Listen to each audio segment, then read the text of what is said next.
Vamos a iniciar ahorita para poder aprovechar el tiempo lo más posible.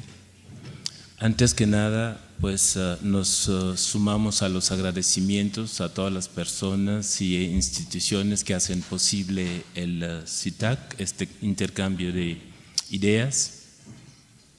Y pues también quisiera yo agradecer personalmente a Ivo Mezquita el brindarnos esta oportunidad de tratar temas tan interesantes como los hemos visto esos días. Nuestra mesa tiene como tema público-privado y quiere en ese sentido revisar en el ámbito artístico-cultural cómo la transferencia de responsabilidades hoy día por parte del Estado hacia el capital privado puede afectar tanto la investigación, la producción, la promoción y el consumo de lo artístico, y también cómo puede condicionar ciertos mecanismos que se dan en este campo. Creo que por otro lado, también en el contexto globalizado, vamos a abordar la necesidad de encontrar mecanismos que permitan colaboraciones dinámicas bajo un esquema de mutuo respeto y también atender lo que acaba de darnos Walter Graskamp, cómo adoptar una actitud que pueda mantener una integridad, que pueda mantener a la vez el arte fuera de estas posibilidades de corrupción que en sí afectan tanto la producción como el consumo. Yo creo que en la gestión cultural hoy día vemos varias formas de alianzas que hoy se reflejan igualmente en las instituciones, en el caparazón, como también en lo que se da dentro de esas instituciones.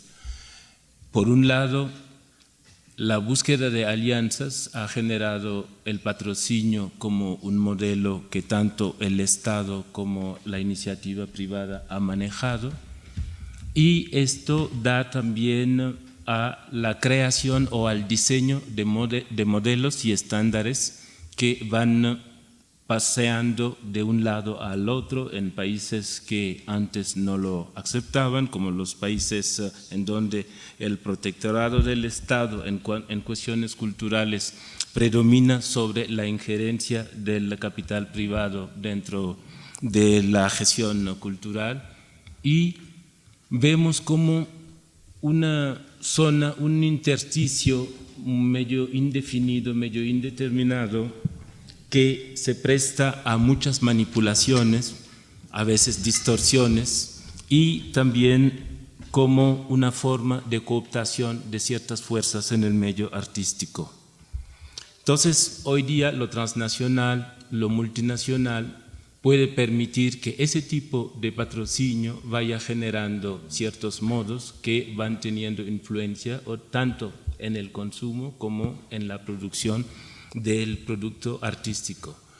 Vamos a procurar en esta plática intercambiar experiencias de distintas latitudes y en lugar de ir trabajando ponencia por ponencia, lo que nos hemos dado hoy como tarea es dinamizar esa discusión en el sentido de intercambio de experiencias, intercambio de ideas.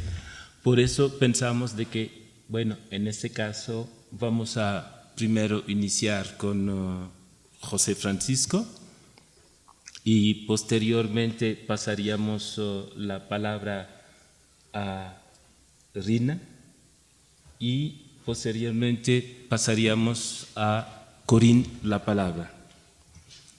Yo creo que después de tantos debates que hemos tenido estos días, regresar sobre la descripción de lo que sería la globalización sería reiterativo, así que preferiría primero que los panelistas empiecen a proponer su visión sobre los temas descritos y posteriormente regresamos en una segunda ronda de comentarios sobre los mismos temas. Así que vamos a ceder la palabra a José Francisco para que inicie.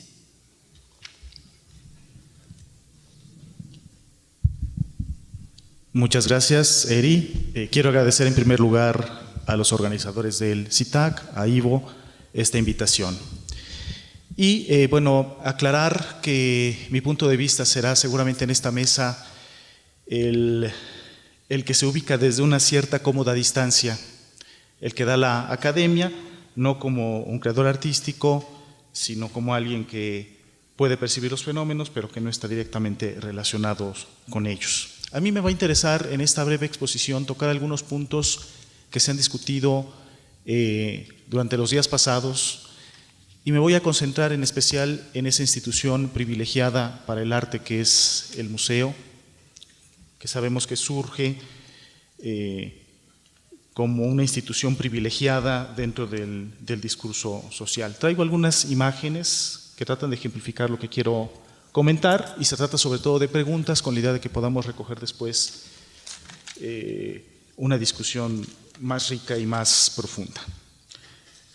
Esta imagen corresponde a Mies van der Rohe, fue su última obra en Berlín y podemos ver un tipo de museo que aparentemente está modificándose. Este edificio de 1968 tiene la pretensión de tener una cuadrícula simple, materiales que Mies consideraba honestos, como honesto puede ser el financiamiento y la actitud pública de los museos. En este caso, los materiales eran el cristal, el acero, el concreto, y tenemos una cierta idea de orden, sin citas históricas, una visión aséptica de lo que el museo debe ser en relación con las obras que presenta. Esto, por supuesto, era muy respetable, muy pulcro, muy ordenado, pero era terriblemente aburrido para la mayor parte de las personas. Es más importante aún la relación de los museos de arte con los espacios públicos y con los privados. Obras como el Museo Hirshhorn de Washington, de Gordon Bunshaft, resuelven en un edificio las aspiraciones y el concepto de museo de arte de mediados del siglo XX, una caja sobria y neutra que atesora lo más valioso de una cultura, en este caso, la colección de arte Hirshhorn. En este caso, el museo es la institución privilegiada que se encarga de preservar tesoros. Acceder al museo implica entrar al mundo reconocido de la gran cultura. A pesar de que el arquitecto quiso proponer una imagen imponente, limpia, que comunicara poder, armonía y evocara lo sublime, según Charles Jenks, en realidad, este edificio es una especie de fortaleza invulnerable y casi esperaríamos que alguien desde la azotea nos arrojara metrallas y nos atrevemos a ir hacia adentro del museo y saber qué secretos se guardan ahí dentro. De todas las artes, la arquitectura, y en especial la arquitectura que tiene que ver con los museos, es la que se encuentra más cerca de la economía. Mediante los encargos y el precio del suelo, sostiene con la economía una relación casi inmediata. Aquí quisiera comentar que una cosa que me llama la atención en el gremio de los arquitectos es que ellos en general no se quejan por la manera en que su financiamiento es discutido. Yo nunca he oído a un arquitecto que se queje de su cliente o de las necesidades que pueda plantearse, y esto sí puede suceder en otro ámbito como el del arte contemporáneo, ciertamente por cuestiones muy específicas. Esta relación cercana entre arquitectura y museos, entre arquitectura y arte contemporáneo, es comparable quizás solo con el cine y favorece que la arquitectura de los museos pueda seguir exclusivamente las reglas de la economía, quizás en ciertos casos. La arquitectura acude hoy a una doble codificación que intenta satisfacer a arquitectos y usuarios, como lo demuestra la Plaza de Italia, proyectada por Charles Moore en Nueva Orleans. Existe complejidad y contradicción en fachadas y programas. La ambigüedad vive en casi todos los aspectos. La mezcla, la ironía y lo popular abundan. Hoy no hay ningún problema si el arquitecto diseña capiteles jónicos en metal o si los fustes están adornados con luces de neón, siempre y cuando el resultado divierta y más aún si alguien lo puede financiar. Alessandro Mendini no tiene ningún empacho en dotar al Museo de la Ciudad de Groningen, en Holanda, de un espacio hedonista y abigarrado que remite experiencias de casino. El Museo de Arte parece entonces que ya no es un simple contenedor de cultura, de esa alta cultura que tanto se ha valorado, puesto que se codifica con formas atrevidas y colores estridentes en una nueva estética que anticipa también una función social distinta. Hay incluso un puente levadizo que remite quizás a una evocación infantil de un castillo medieval. Para algunos arquitectos nostálgicos, la muerte del modernismo fue como la caída del muro de Berlín. Matar al padre dogmático y abusivo implica también quedar huérfanos en la incertidumbre intelectual. Algunas mentes nostálgicas evocan los tiempos en que el lenguaje de un museo se diferenciaba claramente del lenguaje de un cine.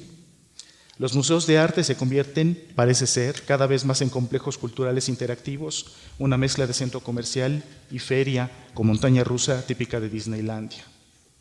Y sin embargo, o quizás por esto mismo, no está claro si este nuevo peregrinaje laico convocado por los museos es provocado por las obras expuestas o por la cáscara arquitectónica y mediática que las envuelve. Si fuera por arquitectos como Jack Herzog, los museos serían supermercados. Hemos aprendido bien y mucho cómo se hacen las cosas en Las Vegas. Hoy no se busca el purismo en los museos de arte, ni en la parte económica ni arquitectónica, sino que se privilegia más bien el lucimiento. Tiene su parte positiva. La gente ciertamente acudirá al Museo de Arte Contemporáneo. Claro que a diferencia de otros museos de arte, es posible que la colección exhibida y el disfrute estético no sean lo más importante. Acudir al Museo del Louvre, por ejemplo, implica estar en contacto con maestros como Da Vinci. La intervención arquitectónica de Pei, o si quieren ustedes, la novela de Dan Brown, no parecen afectar como curiosidades adjuntas el centro del aura del museo. En muchos museos de arte contemporáneo parece que la colección pesa menos que el edificio mismo. El protagonismo arquitectónico avasalla la obra expuesta. Los museos de arte contemporáneo compiten hoy, quizás en desventaja, con numerosos estímulos sensoriales y propuestas culturales. Están obligados a ser cada vez más atractivos ante los espectáculos y en el lenguaje de los eventos mediáticos. Los museos de arte luchan hoy entonces contra la televisión por públicos potenciales y por financiamiento. Resulta sintomático que arquitectos como Renzo Piano y Richard Rogers codificaran el Museo Georges Pompidou de París con el mismo lenguaje de alta tecnología de bancos y centros comerciales. Recursos tecnológicos impresionantes, sistemas constructivos novedosos, arte, propaganda y espectáculo. Todo parece convivir hoy en la voluntad de museos que ofrecen estas posibilidades. La arquitectura se convierte entonces en un vehículo poderoso de la sensibilidad de su tiempo, espacios con nuevas relaciones teóricas, sociales, estéticas, económicas, incluso afectivas con los usuarios.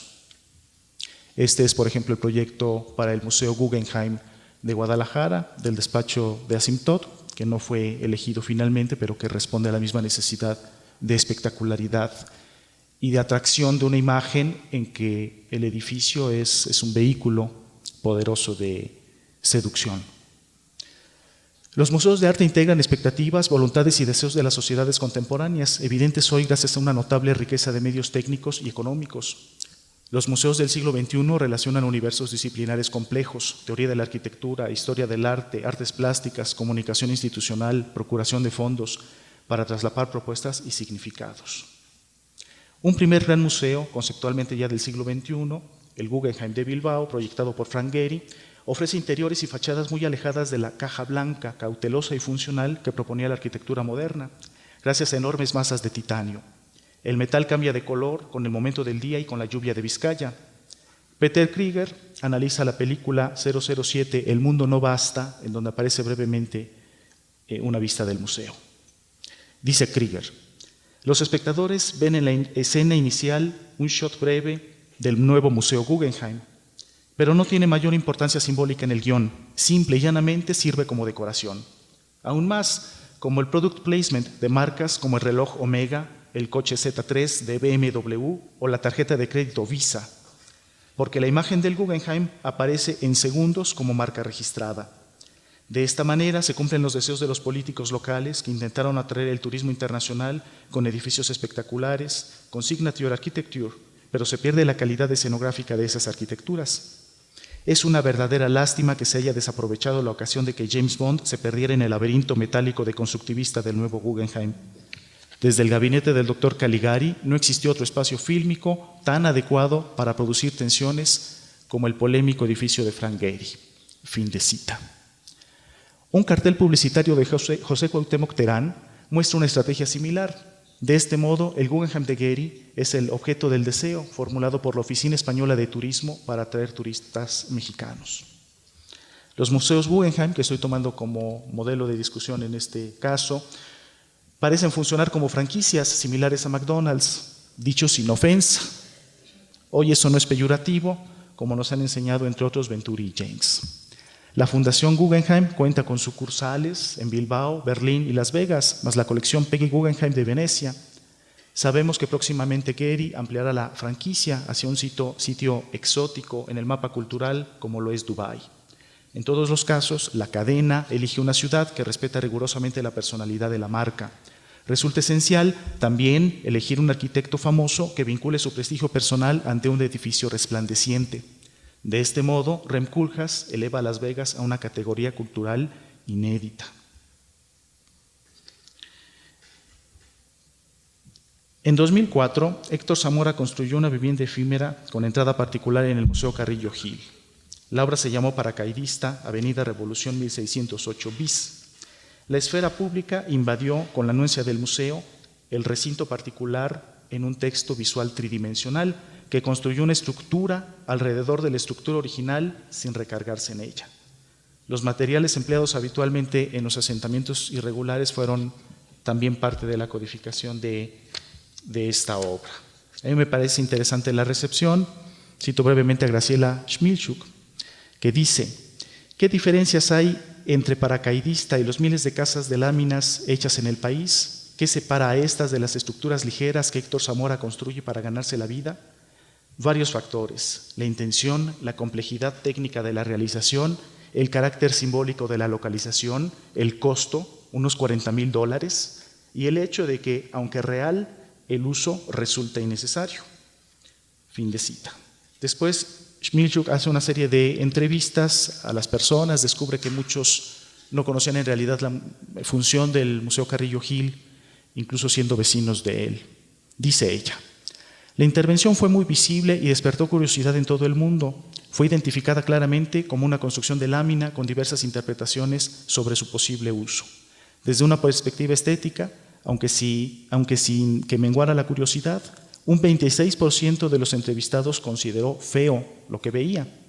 Al resto le resultó atractivo por dos motivos principales: por ser una estructura bien hecha y por su referencia a una dura y conocida realidad social.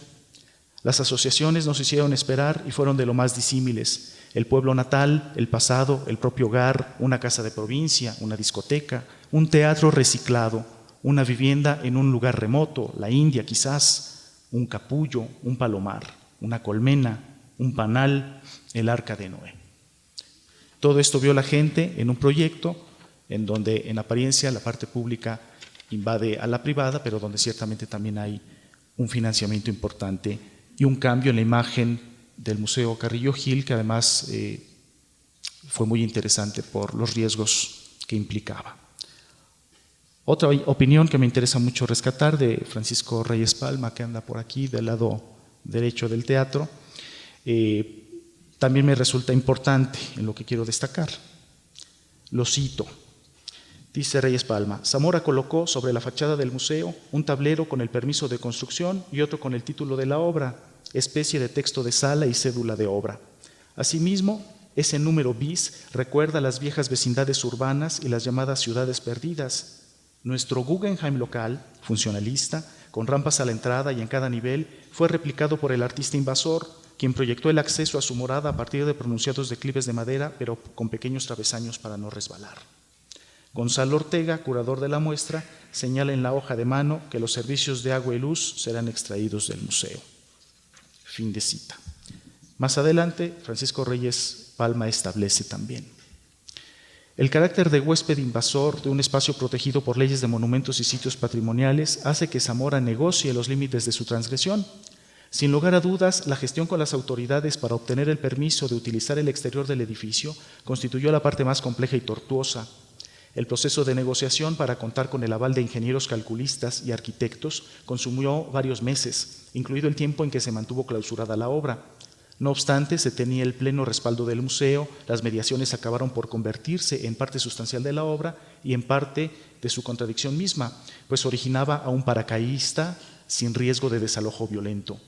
Luego de dar certeza de no afectar el inmueble en su calidad de bien nacional, Zamora aseguró el carácter temporal de la obra y, por último, garantizó una construcción sin riesgo para sus moradores ni para los transeúntes y espectadores, y en su defecto asumió responsabilidad plena.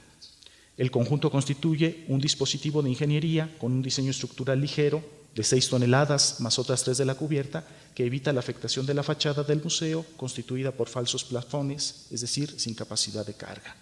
Fin de cita. Es interesante, dice Francisco Reyes Palma, considerar que quizás esta intervención sobre el Carrillo Gil en ciertos momentos del día contaba con más espectadores que el resto del museo mismo. Un problema importante define el programa arquitectónico de los museos de arte contemporáneo. Se trata de la evolución del arte posterior a las primeras vanguardias. Hans-Heinz Holz, cito aquí de la obra de arte a la mercancía, entre otros, ha decretado la muerte del arte. Sin embargo, para él no se trata de una oportunidad de crecimiento o de un matiz filosófico. Mientras que en el resto del mercado las cosas tienen una utilidad y la calidad relacionada con la utilidad determina la oferta y la demanda, el problema con el arte es que se trata de fenómenos que no sirven para ninguna cosa práctica. No es fácil determinar su calidad. Cito: los artistas se ven empujados cada vez más y en rápida sucesión hacia innovaciones de estilo que les permitan manifestar sus peculiaridades y mantenerse dentro del mercado. Los artistas ya solo producen objetos de consumo inmediato, vendidos a precios desorbitados. La función ideológica de la obra de arte, como manifestación de la pura posesión sin finalidad en sí, llega hasta extremos paradójicos. Una obra que no tiene otro valor que el de ser poseída, pasa después de su compra a la caja fuerte o, lo que es lo mismo, al cuarto de los trastos viejos. Fin de cita. Obviamente es una opinión pesimista. Si el arte y el mercado que lo rigen se convierten principalmente en un asunto de poder y comercialización, el Museo de Arte Contemporáneo entonces también lo será.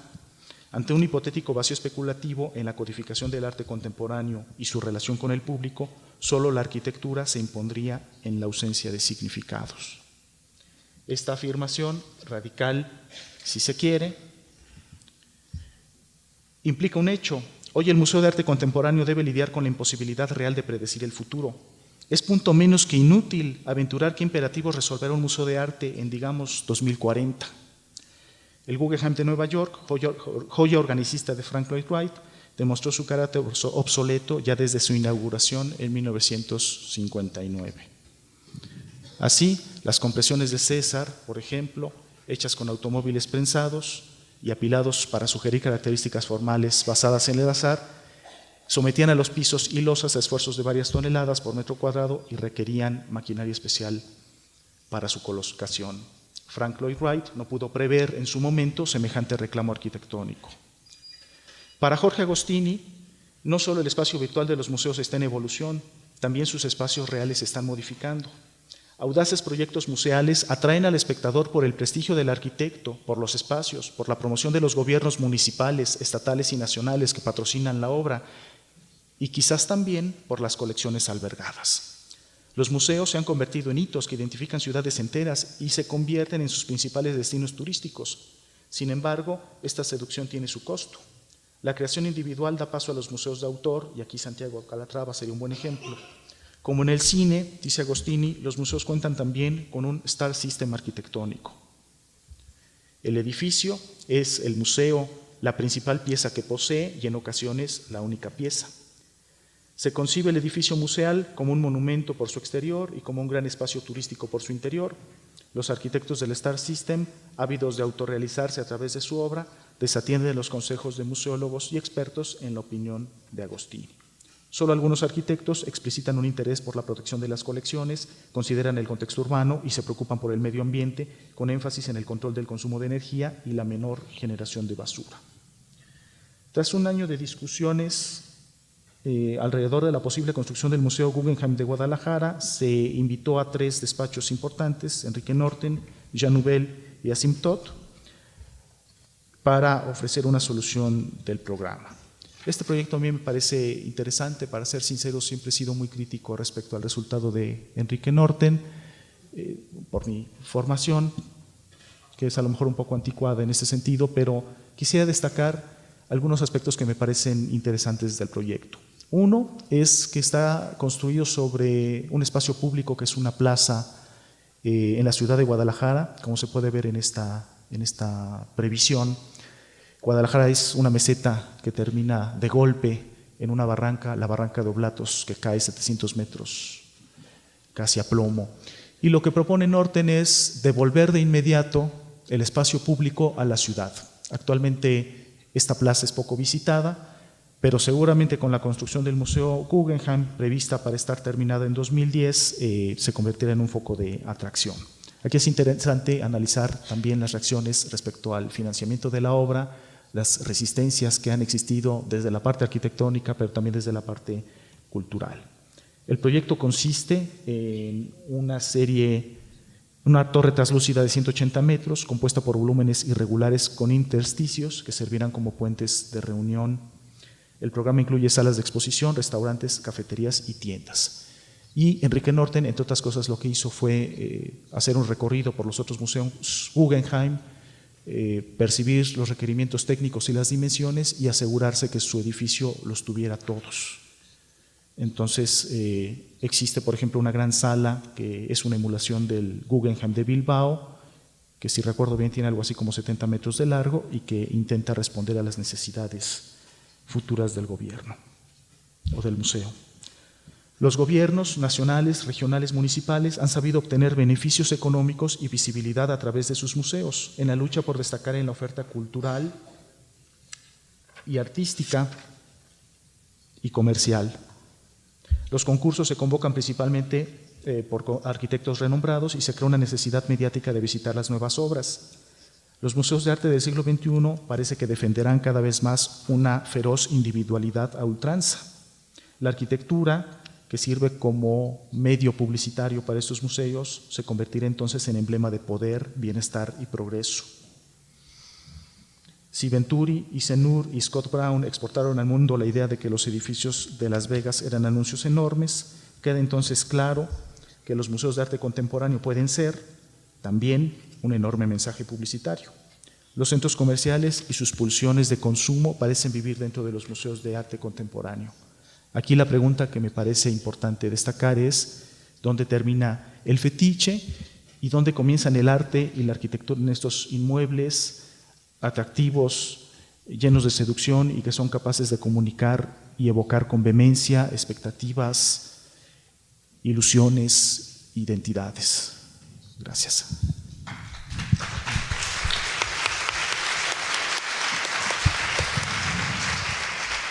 Bueno, yo creo que antes de cederle la palabra a Rina, nada más quería hacer una observación en lo que acaba de exponernos José Francisco, que es el ejemplo del Museo Guggenheim. Ayer que salió del público una pregunta que se refería a esta falta de preocupación por parte del sector público en la construcción de la memoria.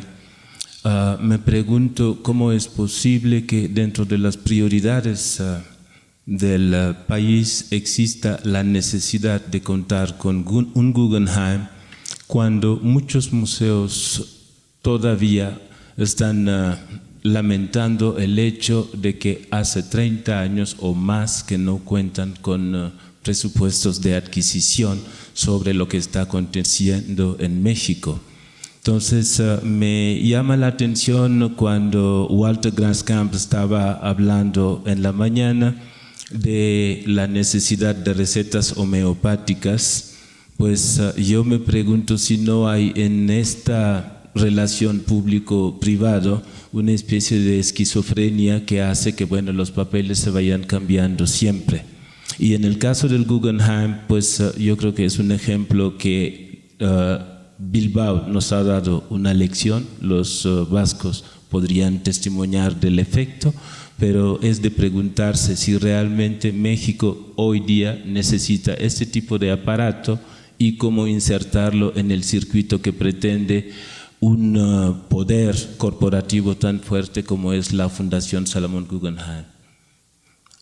Voy a ceder la palabra a Rina.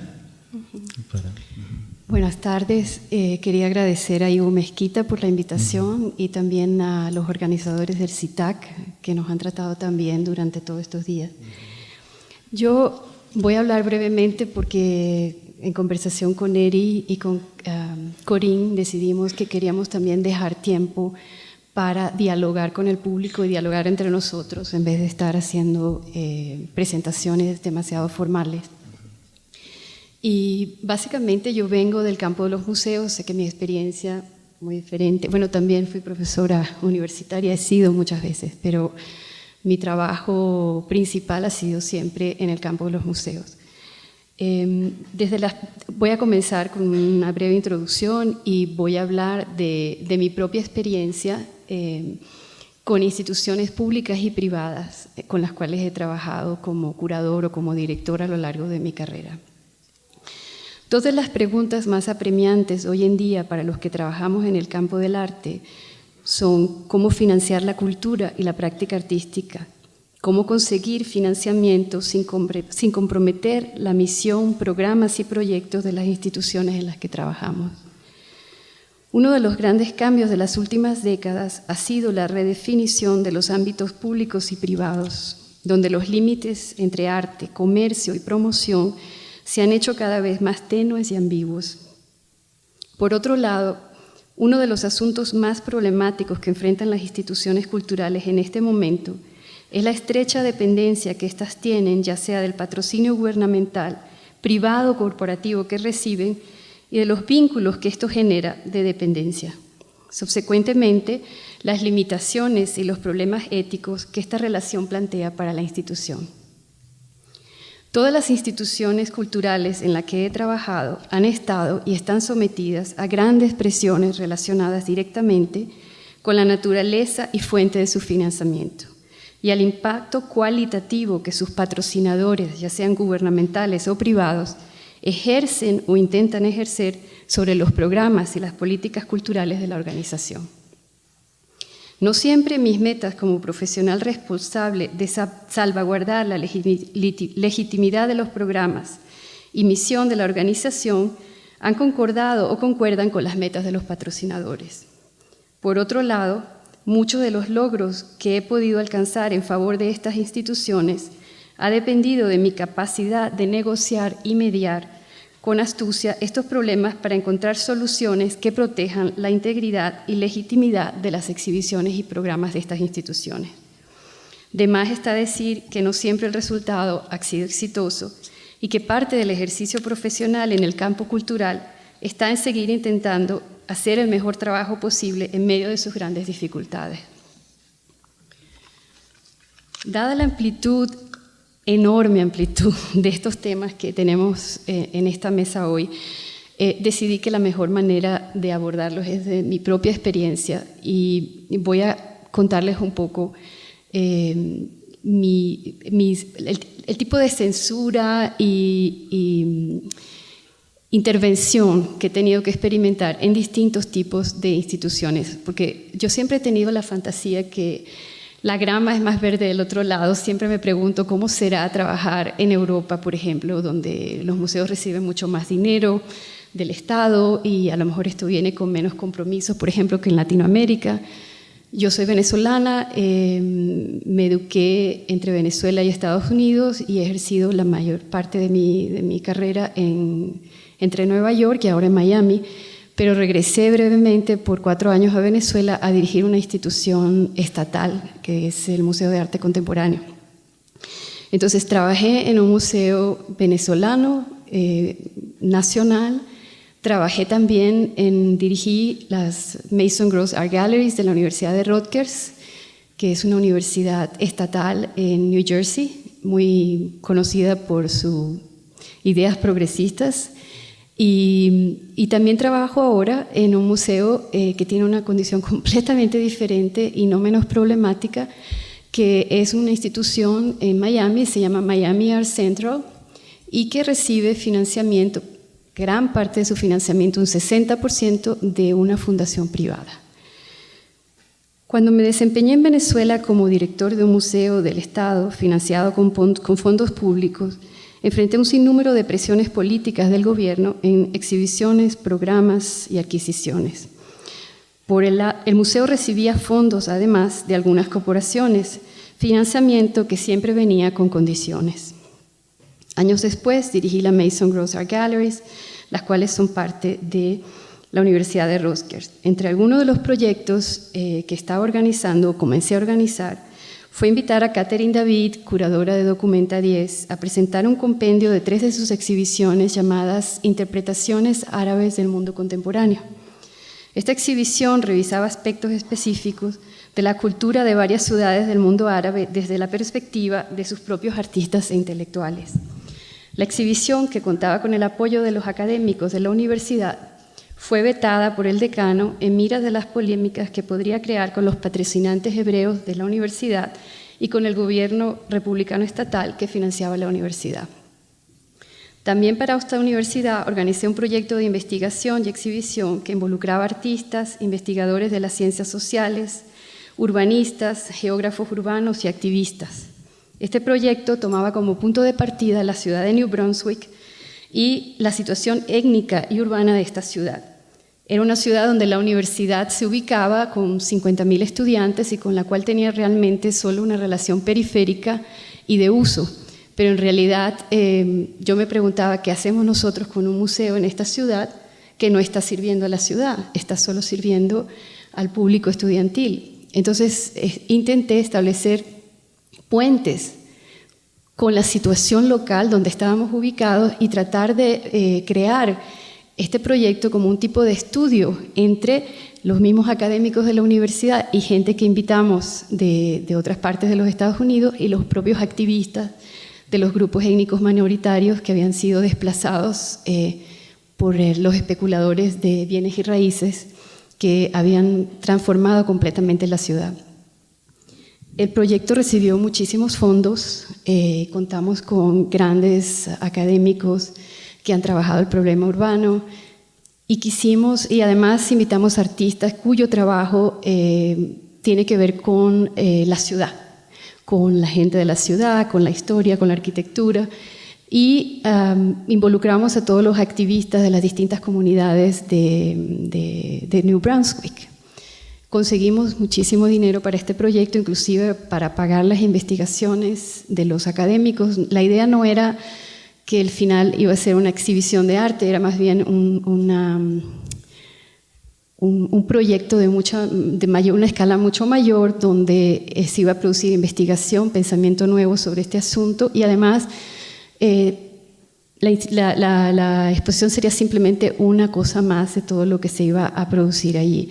El proyecto estaba en estado avanzado y teníamos todo listo y las autoridades de la universidad me prohibieron continuar con el proyecto porque los mismos especuladores de bienes y raíces se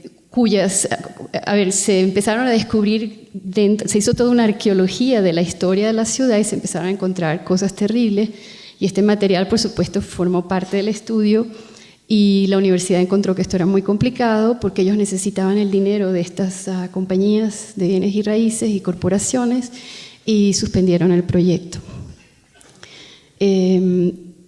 Por supuesto, no todas las exposiciones resultaron como estas, pero lo que ha sido mi experiencia en los Estados Unidos, por lo menos, es que hay un nivel de censura bastante grande. No que no la haya en Latinoamérica, pero hay está muy teñido de todo una serie de intereses corporativos de las mismas instituciones que no permite, o del mercado, que no permite cierto tipo de exhibiciones en estos museos.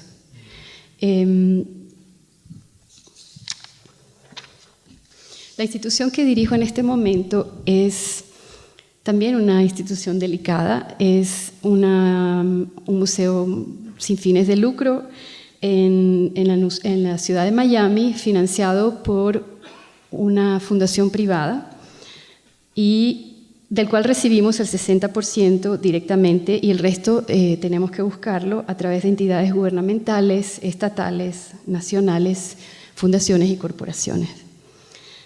Antes de hablar del MAC, quiero contar un poco el contexto en que nosotros estamos trabajando, porque Miami es una ciudad muy particular. En realidad Miami tiene un contexto muy complejo. Es una ciudad que repentinamente, en parte debido a la inserción de Art Basel, que es la feria de arte más poderosa en los Estados Unidos, ha surgido todo un nuevo interés en el arte y un nuevo interés de muchos coleccionistas y gente que vive en la ciudad en crear sus propias colecciones, no en crear sus propias colecciones, en crear sus propias fundaciones donde exponen sus colecciones y con curadores, etcétera.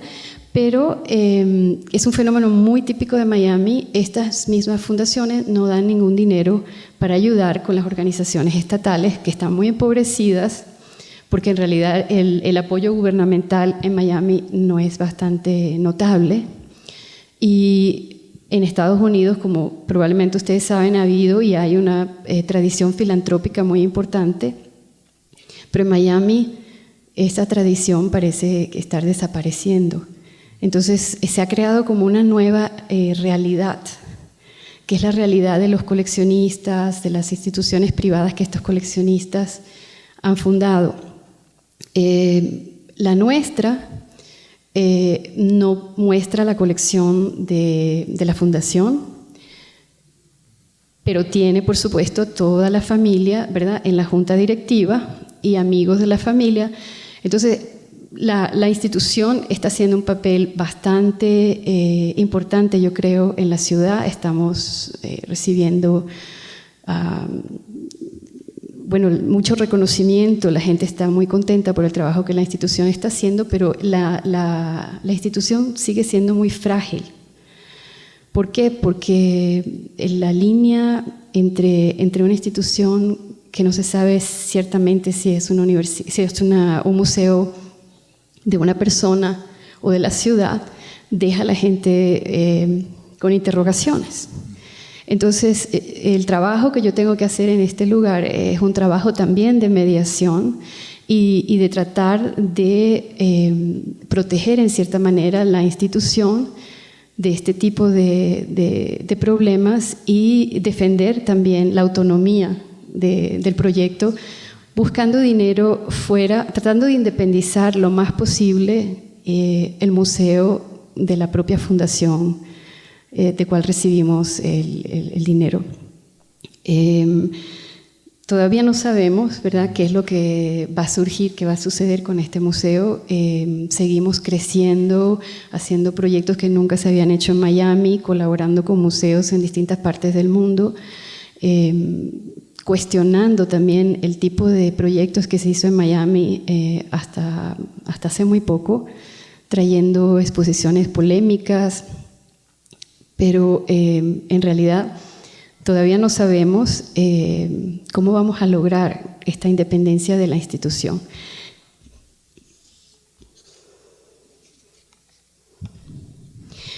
Mientras el MAC está teniendo éxito, cada vez más éxito, empezamos a convertirnos en un objeto de deseo en la ciudad.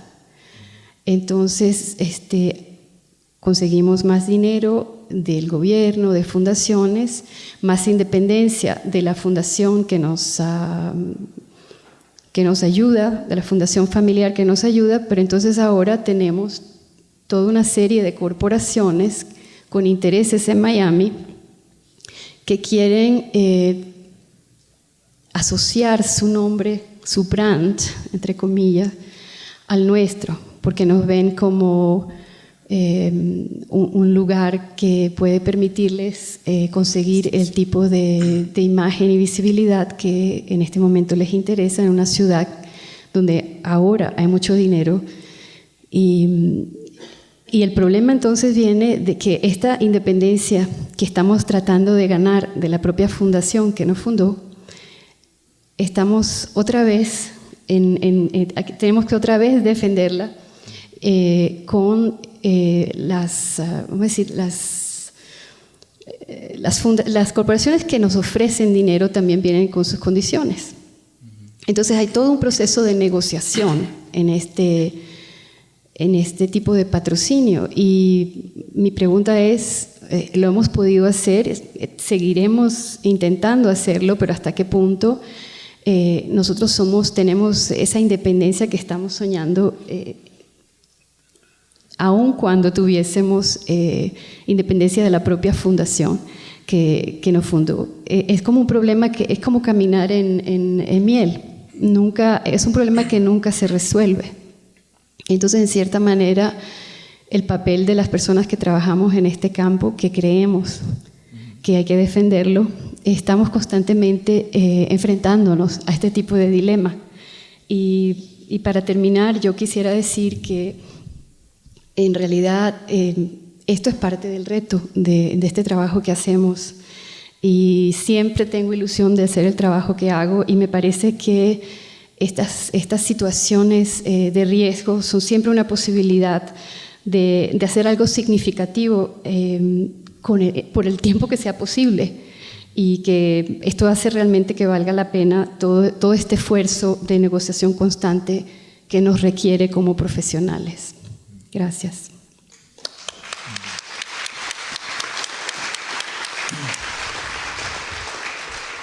Corinne? I'm sorry, I decided to speak English even if my table asked to speak Spanish, but I'm afraid my Spanish is going to be so a mixture of French, Italian, that it's going to be unsupportable for the public, even if my English, I apologize, is a strange one. I would like to thank you very much, Ivo, Patricia, Viviana, everybody working here with the CITAC. It's a wonderful moment. I'm learning a lot. I'm enjoying.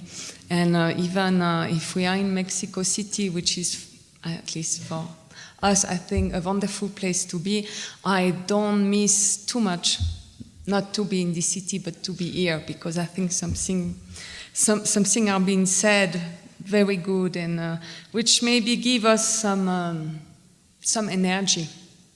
Because what I would like to speak, it's about energy when we work where we work. First, I do love museum. I want to say, because museum have been, discussed a lot in these last 3 days.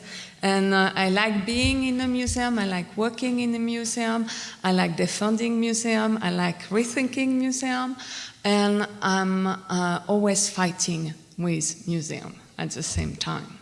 Why?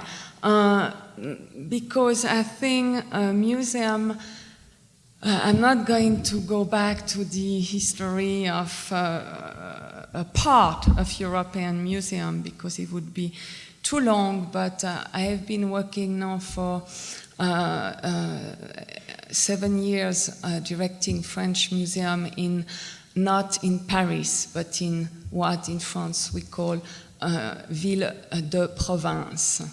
And before that, I was in Spain, where I work from the moment it opened at IVAM in Valencia, and then on the foundation of association called Carta Blanca in Madrid, where we mostly work in Bilbao before the construction of the Guggenheim.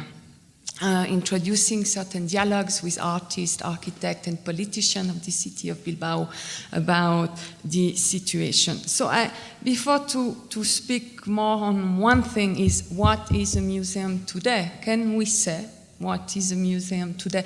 What is our need for a museum? I would like, just because I cannot resist to say two things after the wonderful Walter Graskamp lecture this morning. Thank you. It was an extraordinary lecture, and he kind of helped me, I have to say, because I'm very confused. I'm totally confused about public and private, and I I'm in France, and I think France is in a kind of a crisis about what is public representation, what is what are public policies in culture, and should we delegate certain fields and parts of cultural policy to the private sector? And I'm thinking, are these questions correct? Because let's think just like one example, which I'm taking a very mediatic one because I want to take one which maybe you have heard of, which I think you did, is the Pinault, Mr. Pinault. Mr. Pinault was an entrepreneur. He made his fortune through a company which mostly bought stock bond in California. You have probably heard of the story because there was a trial, quite important trial, between the French government and California. And this money, in fact, was lent by the Crédit Lyonnais being a state organism, a backed public organism in France. So here what do we have? We have someone who is an entrepreneur who made illegal activities through a company called Artemis to buy stock bond on another illegal activity, Crédit Lyonnais, who had no right to buy an insurance in California under the rule of California. And all that through loans made by this bank, which is an instrument of a French government. So we are not going here to analyze this story, but just to say, no, Pinault has constructed probably one of the biggest French private collection. Can we call it private? I'm asking. Is it really a private collection? I think it's kind of a public collection. It has been mainly funded through an articulation of bank and a French government which has constructed a logic of economy which allow Mr. Pinault to buy and invest in contemporary art. Mr. Pinault has, and when we're responding to certain doubt I have after Walter Grascamp lecture, Mr. Pinault is now one of the a major owner of Le Monde, and I don't think so that Le Monde didn't get any influence, editorial influence from this move. And the opposite, Le Monde has changed extraordinarily. He has become less open to other voices, has a policy of more strict input in the newspaper. Same for Libération. Libération, which has been a historical newspaper founded by Mr. Julie et Sartre. Mr. Julie has to démissionner, has to left his job, was obligated to leave his job as a director just 1 month ago.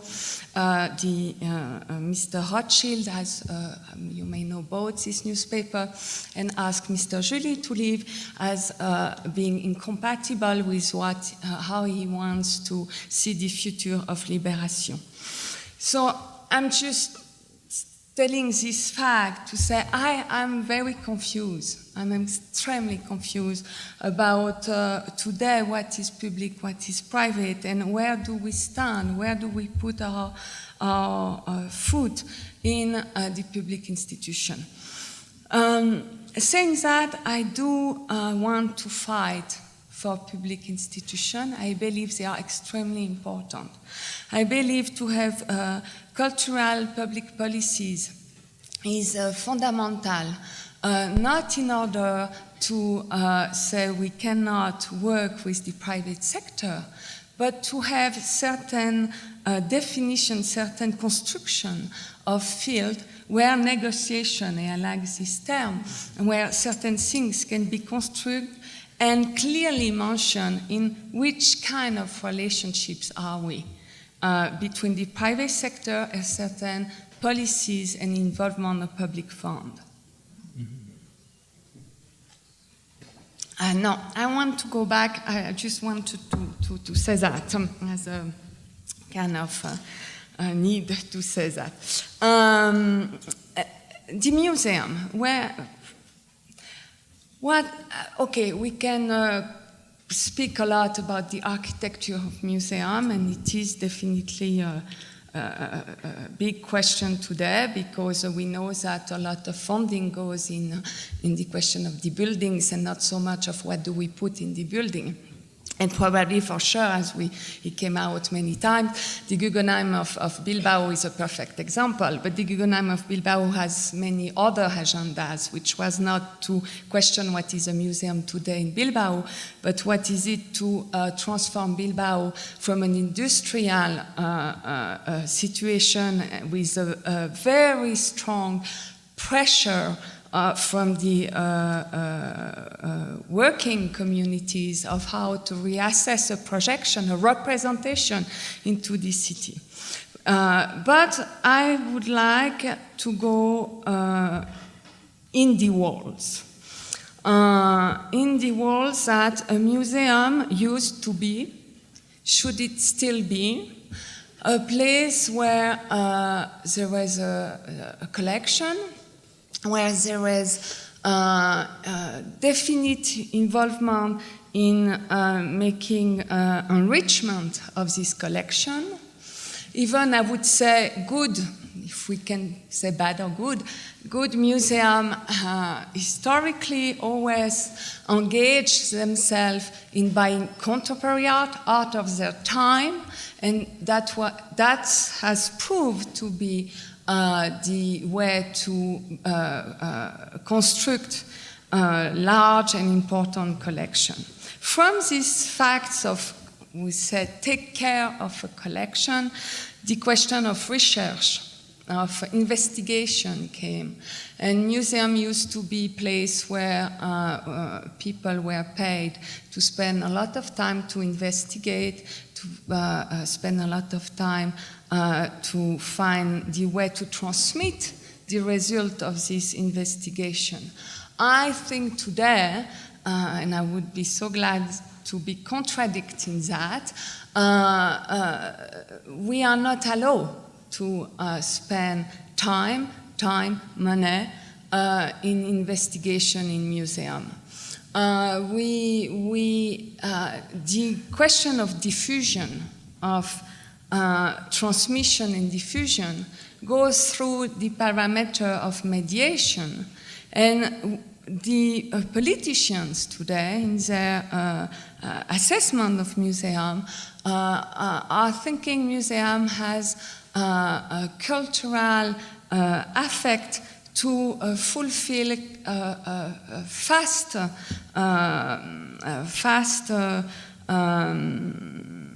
contact with culture, but not anymore to let space to maybe have many and different types of relationships to what is a museum, and not have an immediate result, because the immediacy of the result has become, I think, one of the central problems in public policies. We are constantly trying not to fight, but to explain to politicians that a museum is a long story, is a long-term project. And evidently you can say, because politicians have terms, we can match terms, what I call the political time.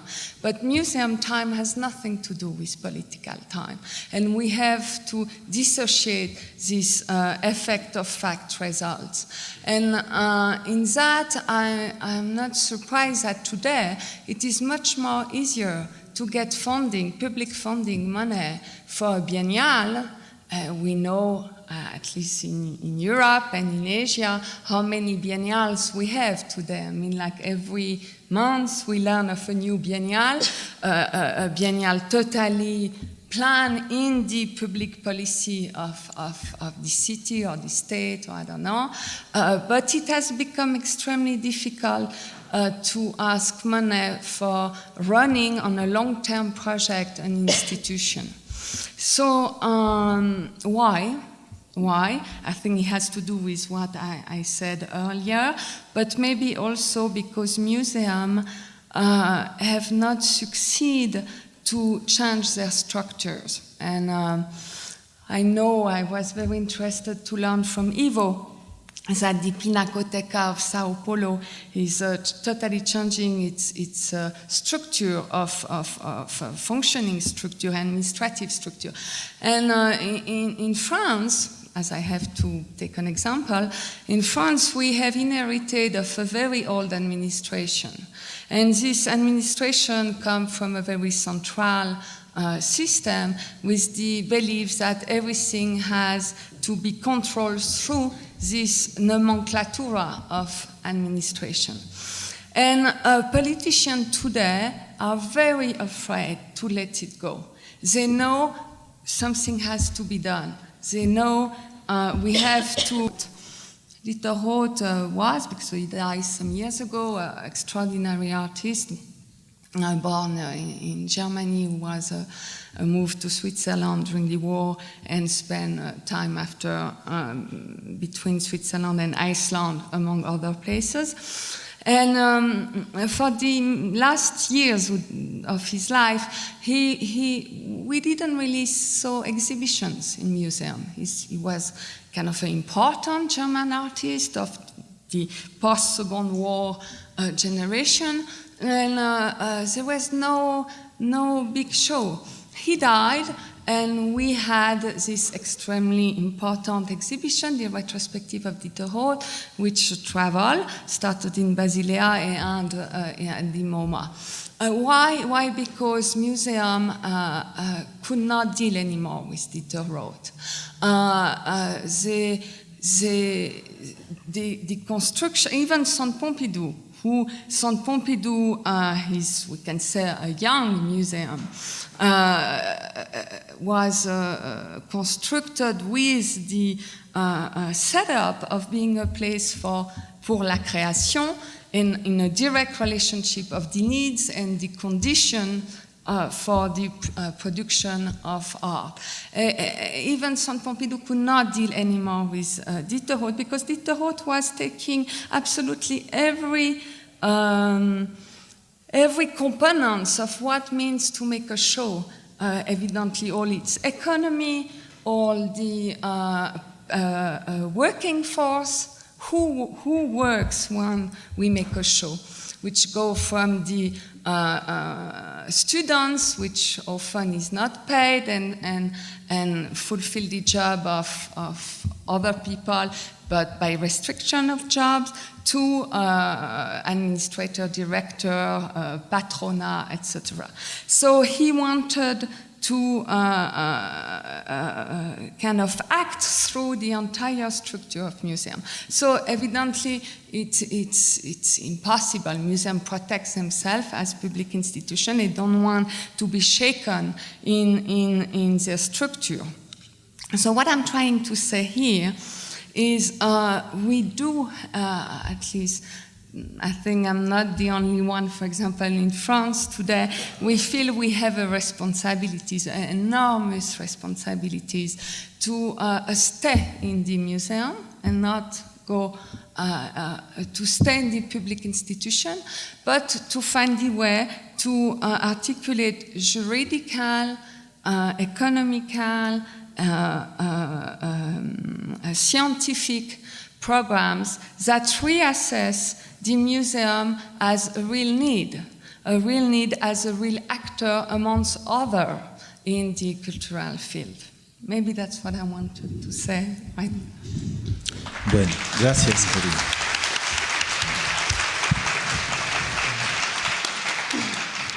Bueno, yo creo que en nuestra mesa se ha hablado de este fenómeno de representatividad que ha condicionado la economía actual, y en ese sentido vemos maquillajes, camaleonismos, diría igualmente censura, Pero creo que lo que necesitamos más que nada es pensar en mecanismos que nos permitan enfrentar esa condición y también obrar en el sentido de buscar nuevos vínculos que vayan contrarrestando ese efecto de maquillaje que se está dando en la comunidad.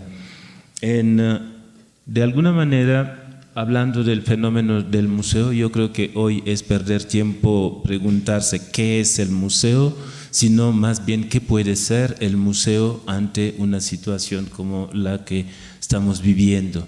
El fenómeno de los museos, yo diría, o más bien de los depositorios en algunos casos, que se dan en esa temporada, vienen siendo prácticamente como espacios de usos múltiples que a conveniencia de la inversión que está a la base va también tratar de buscar una brecha en la que imponer a veces opiniones, a veces formas de consumo y preocupándose muchas veces de esa visibilidad, de ese posicionamiento o liderazgos que muchos están buscando en ese terreno tan competitivo.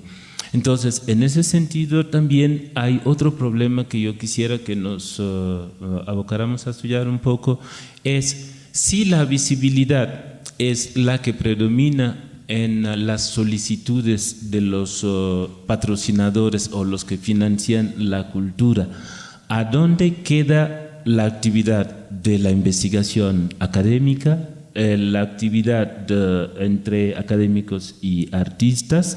Y también si por un lado se está diciendo que el arte contemporáneo hoy día se ha integrado muchísimo más a lo social, muchísimo más a su actualidad y ha dejado un poco de lado ciertas formalidades, ¿cómo en un momento dado se puede evadir esa forma de manipulación que se da en algunos casos como tapadera de actos ilegales como los que se han mencionado en algún lado? Y también cómo en un momento dado se puede evitar la censura que puede dictar ese poder económico o político. No sé qué ustedes pueden argumentar sobre ese tema. Well, first, I don't think so. We can. No podemos evitar cualquier cosa. Son componentes de una realidad. Exacto. Debemos trabajar con ellos. No lo sé. Por ejemplo, ahora, cuando. Ahora, los comités de adquisiciones del Centre Pompidou están hechos de coleccionistas, de historiadores de artes, de directores y presidente del Centre Pompidou, el presidente being the representative of the public sphere in this case. What I think is there is no direct censor. I mean, I never lived a direct censorship in my work. At least not like you cannot, do that or show that, or etc. It doesn't mean that I think there is not at all censorship, but it's much more subtle, much more. It really goes to what is the behind agenda.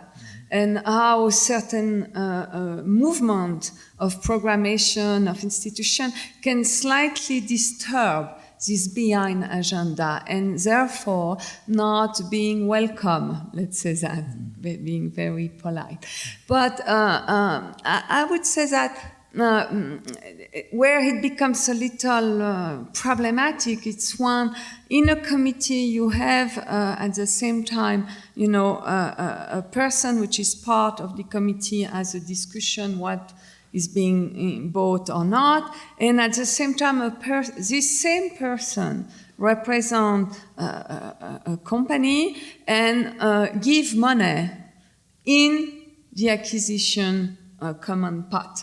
So I think here it's starting to be extremely complicated because some sponsor will ask to choose where his money goes, to what his name or the name of the company is attached to, because the Pompidou Center let that happen. That's why I say we hold an incredible responsibility. We have to be extremely careful where do we stand and what field we defend. We have to, I think, I believe in saying I have certain obligation towards the artists, the works, the ideas I work with. And I have to protect them. And it's part of my activity to protect them. And there is not, a perfect situation, perfect work. I mean, that's why I was bringing Pino, saying, what is public-private today? It's so incorporated in the same body, So it's more this constant awareness and precision. I like to think we have to be extremely precise when.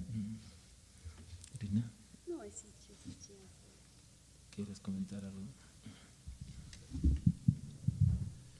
Bueno, a mí me gustaría rescatar a partir de lo que has dicho, Eri, y de lo que han dicho las ponentes en esta mesa, algo que me parece importante. ¿Hacia dónde van las instituciones culturales? A mí me parece que es un hecho que van hacia la necesidad de provocar esta negociación por la búsqueda conjunta de recursos. Y a mí me parece que esto va a ser un hecho cada vez más presente, no solamente en los museos, sino en todas las instituciones culturales, entre ellas las universidades, incluso las universidades privadas. Pero me parece que hay una serie de mecanismos muy interesantes y aquí Rina nos ha dado muestra de algunos de ellos y otros nos los ha platicado fuera de este espacio acerca de cómo negociar esta parte de visibilidad desde la esfera del poder, pero conservar la parte que es importante y la que no debe faltar para evitar la manipulación y la cooptación que está en el fondo de toda esta posibilidad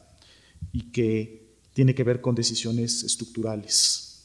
Tiene que ver, por ejemplo, con la decisión de los gobiernos nacionales o estatales por favorecer ciertos proyectos sobre otros, porque dan una visibilidad mayor y un protagonismo a los agentes políticos que producen estos proyectos o que los apoyan. Pero me parece que el perfil cultural y en especial el perfil de las personas que se dedican a promover la actividad artística contemporánea tendrá que estar en ser capaces de conjuntar esfuerzos, en sumar posibilidades y entender que es posible abrir puertas y no necesariamente cerrarlas. Hay una metáfora que yo tengo muy grabada de unos amigos que hacen teatro independiente uruguayos en un teatro de la Ciudad de México que es Contigo América y que en Uruguay fue el Galpón, y que respondiendo a la cuestión de la censura se planteaban que la única manera de evitarla en realidad era, en sus palabras, siendo dueños de los medios de producción, porque en el medio teatral es muy común quejarse de que los dueños de los teatros no permiten ciertas obras y tienen todos los hilos en la mano. Y lo que ellos en Uruguay primero y después en México hicieron fue organizar un teatro que en general son teatros pequeños, pero son independientes y que funcionan de manera autónoma, con obras muy específicas, no necesariamente como la de este contexto en el Teatro de los Insurgentes, como cabaret, con otro tipo de recursos, pero que a mí me parecía siempre muy prudente, muy lógico respecto al punto de vista de los creadores, de procurarse sus medios expresivos y de no depender de una censura que pueda venir por fuera. Y también destacar y tomar en consideración ese poder de negociación para que las decisiones sobre los recursos públicos, que esto es lo importante, que deben en teoría beneficiar al mayor número de habitantes, tomen en cuenta también las propuestas que no son necesariamente glamorosas, como puede ser el proyecto del Guggenheim, que no necesariamente atraerán a los turistas en masa, pero que necesitan existir, que son valiosas y que me parece que en este foro también hemos visto expresiones muy válidas y muy sugerentes de cómo esta negociación con el poder y con la sociedad puede hacerse de una manera creativa y propositiva.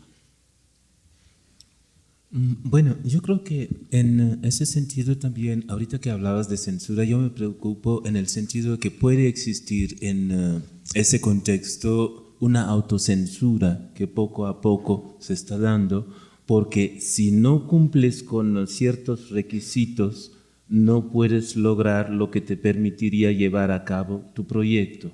Y a veces en las solicitudes o la forma en que se negocian estos espacios, el poder se impone. El poder de la mediatización, el poder de la legitimación o de la misma promoción que se da de la obra o de la institución, llámese museo, galería o espacio alternativo.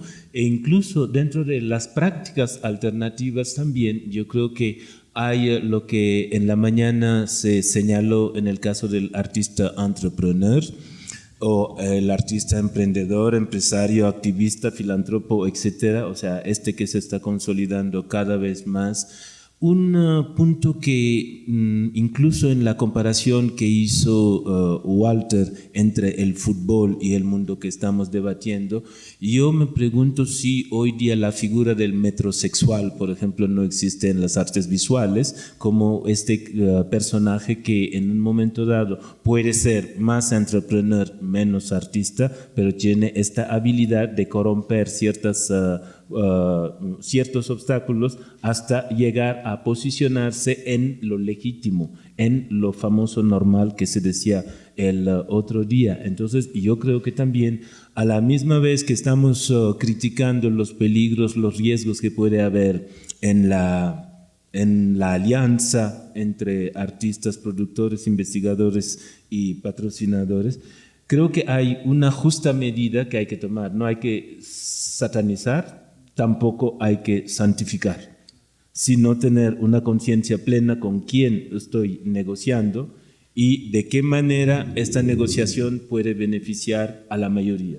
Sí. Entonces, esa requiere también una autocrítica por parte de la comunidad, tanto intelectual como artística, en ver cómo posicionarse de manera creativa frente a lo que está ofreciendo la situación o el orden económico imperante. No sé, Rina, tú qué has visto en el ámbito del Estado, una forma de colaboración, una forma de negociación, si esta censura, autocensura o crítica, autocrítica se aplica en el medio donde tú te desarrollas en Miami, porque si en un momento dado una feria internacional como la de Basel está buscando Miami como un satélite donde posicionarse y estar en relación con el público latinoamericano, pues me imagino que hay muchos intereses en juego. ¿Cómo esto se puede dar hoy día?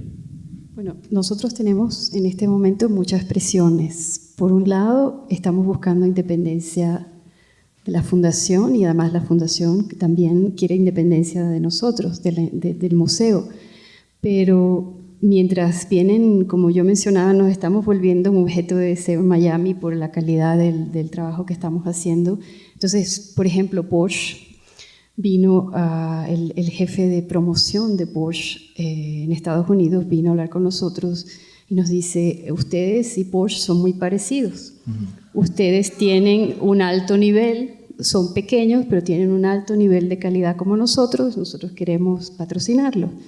Deutsche Bank también nos quiere patrocinar. Hay mucha gente que está buscando visibilidad en Miami y de repente el MAC, por el tipo de trabajo y por el edificio, la calidad de las exposiciones, ahora es un magneto para este tipo de dineros que vienen con muchas condiciones y que son muy peligrosos también.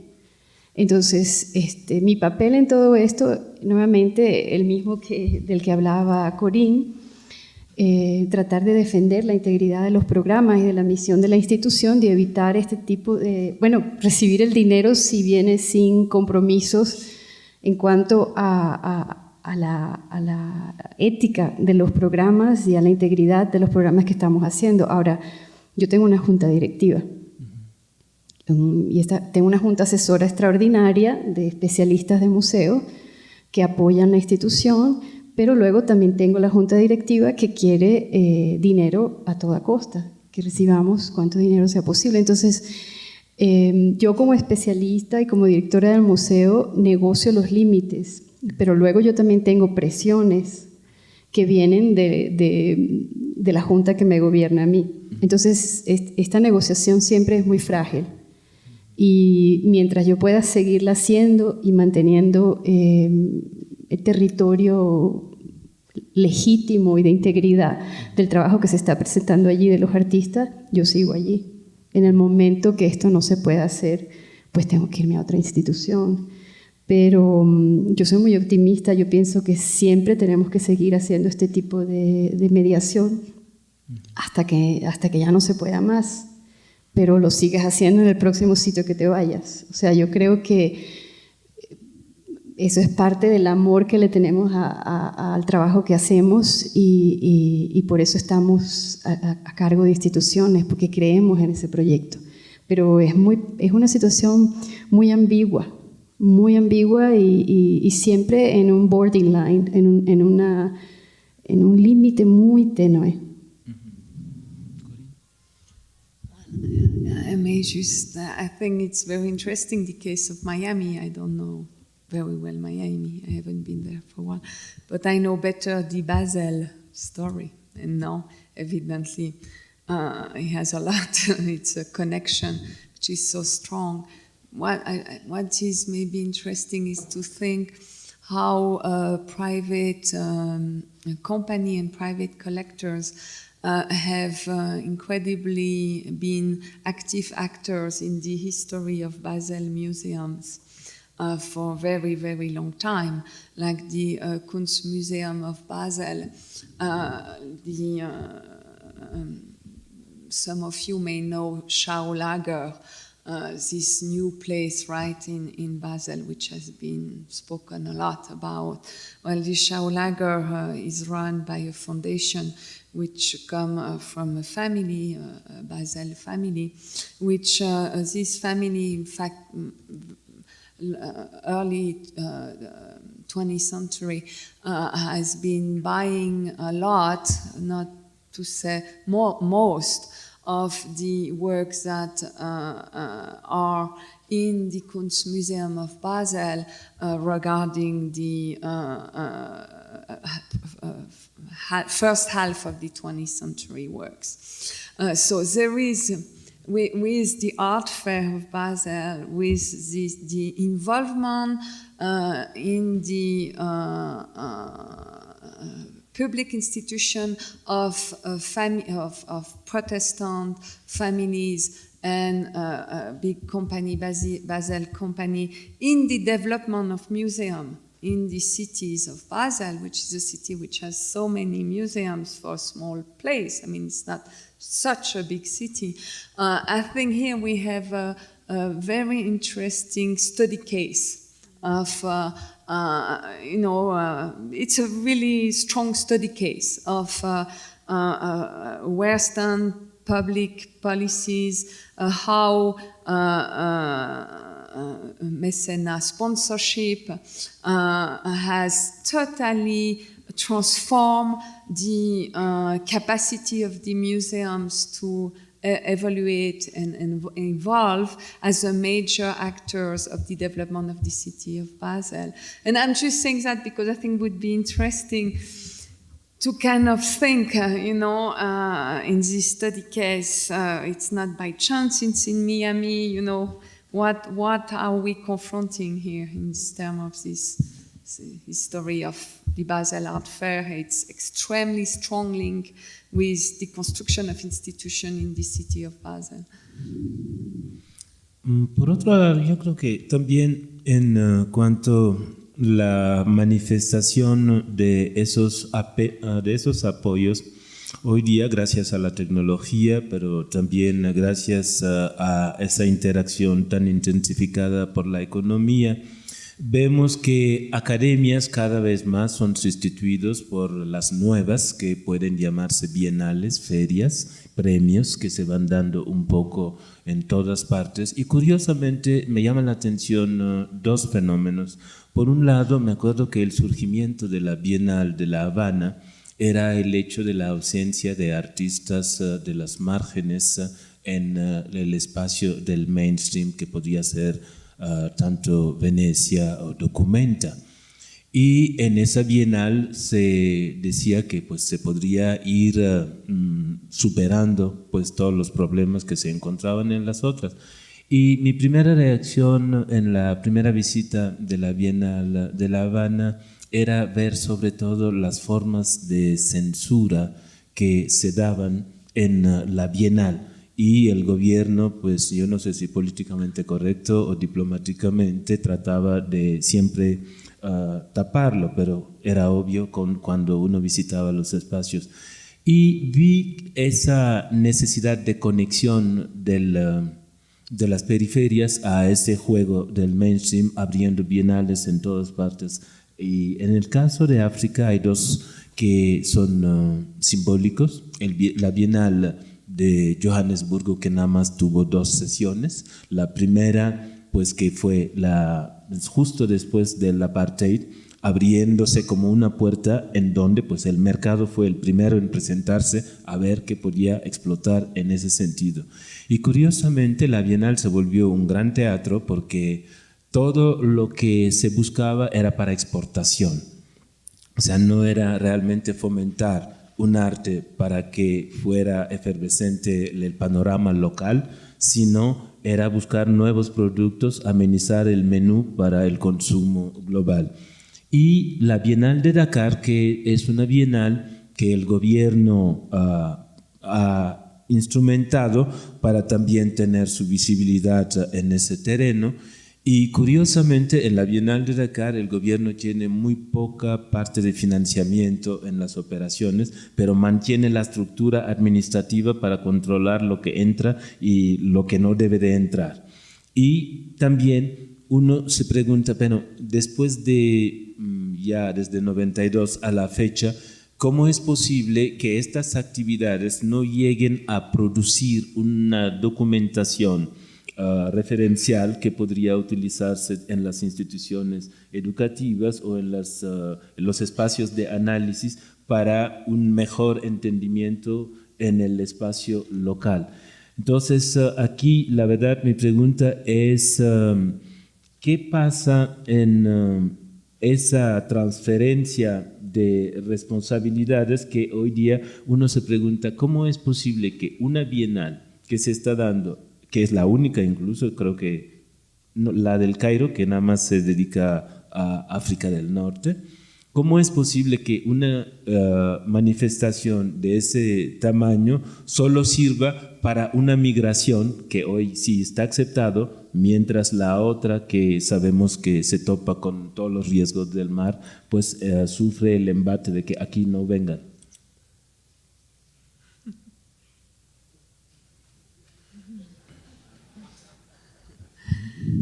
Well, it's a big question. I don't think so I can answer it totally. And I don't know enough the Dakar Biennale. I know the Bamako, which is only about photography. But I will let other maybe answer more precisely. Me, I don't know how to. But I just want to say one thing is about the Johannesburg Biennale. It's a complicated issue, I think. It's not just one side and the other, because I think what happened also, there was an internal battle between artists and association of artists.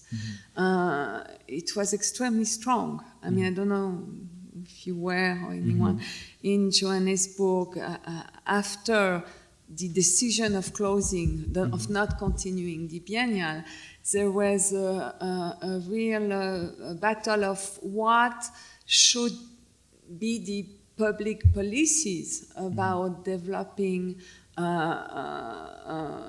cultural institution, support for the artist, etc., from this new government. And so the Biennial was a little, I think I think there was many problems in the Biennial, like all Biennial, but was taken as the black sheep, as what the government was not doing. You know, all what the government was not doing outside of that. It has become like the place where all the frustration could be projected. And for me, I was many times there, I thought it's sad it stopped. What would have been extremely interesting is to do that this Biennale continue or find its form or evaluate, or I don't know, but doesn't stop, because he provoked a contrary effect. In place of provoking what certain groups were hoping to displace the money of the Biennale to other support structure for the arts, he didn't. The money went somewhere else, not in the art. And it's something I'm interested. I think I don't believe that very often the question is to put this money to somewhere else. Very often the question is not enough or not money. It's what are the decisions about policies of investment of the money. So to stop something or break something, thinking you will earn from this breaking because it will be invest in what these groups of artists, of association hope, it didn't work. It failed. So again, we go back to this question of negotiation, of dialogues, of dialectic, we need many components to make an active field. And not the exclusion, it never provoke a construction. I don't know if I'm being clear. I also, yes, we should finish to ask questions to the public.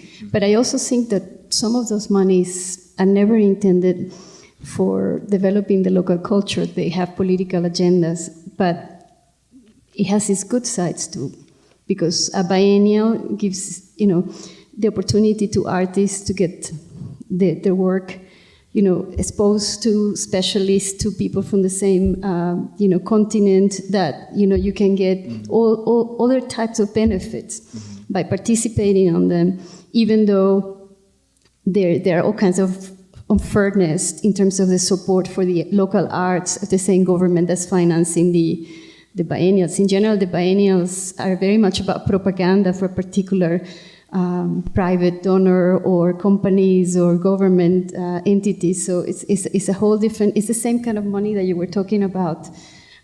Politicians, sometimes not with the museums, but they have a certain quantity of money that they want to invest in something that will give them visibility. But, again, in that territory, there has to be negotiation that will benefit somehow the artist. Sí, pero si nada más es buscar la visibilidad, ¿dónde queda esa parte invisible? Perdón por el inglés, no me di cuenta.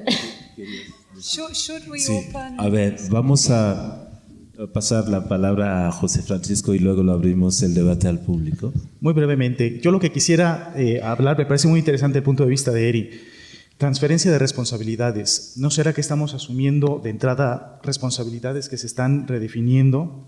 Yo, pensando en una generación que parece ser muy distinta de la actual, quizás suponemos que el gobierno tenga, por ejemplo, la responsabilidad de financiar los proyectos culturales y artísticos, que yo creo que la tiene, pero que en algunas administraciones puede no ser un fenómeno tan claro. Yo pienso, por ejemplo, en dos casos concretos. Eri hablaba de Johannesburgo y el proceso de la Bienal, en donde quizás el objetivo principal de esa Bienal haya sido la producción de obra para vender al extranjero, cosa que parecería incluso alienante o que habría una cuestión muy extraña que revisar allí. Yo pienso quizás un poco en Arco, en donde se ha criticado que no es un proceso, una muestra artística en donde se venda todo lo que debería venderse, y que la parte que siento que es muy criticada tiene que ver con la academia, con estas jornadas y discusiones sobre teoría del arte contemporáneo que para muchos no tiene que ver con el evento de una feria de arte propiamente dicho. Yo creo que estamos en un tiempo en donde estas responsabilidades se hacen cada vez más complejas y que no existirá una sola responsabilidad para cada uno de los actores, sino que se pide un perfil muchas veces polifacético. A veces pensamos en un verdadero Superman que pueda negociar cuestiones ideológicas importantes, que procure fondos y que además sea un buen administrador y que pueda llevar a término eventos importantes. Pero en ese sentido creo que quizás hay algo que nos pueda dar pauta para saber hacia dónde vamos, cómo tenemos una iniciativa o un contacto importante con la iniciativa privada y con el gobierno, también en esta sensación o en esta función social que creemos todos que debe tener. Otra cosa que quiero destacar, y es la última, tiene que ver, en el caso del gobierno mexicano, con los apoyos, por ejemplo, que se dan al arte y a la cultura, y que me parecen, en comparación con otros países, sobre todo del primer mundo, pienso, por ejemplo, en el caso concreto de Italia, que hay todo un sistema muy amplio de becas, de premios, algunos incluso eméritos, que tratan de apuntalar un sistema artístico y cultural, y que ya podrá ser muy discutible la adjudicación de esos proyectos, sobre todo si sabemos, bueno, que hay siempre cuestiones humanas y que los elementos de calidad son muy difíciles de discutir, pero me parece que en estos recursos hay algunas posibilidades para generar nuevos mecanismos y quizá tener una respuesta que siempre es compleja y muy difícil. Bueno, vamos a abrir el panel al público, si se puede prender un poco la luz para que se vea mejor.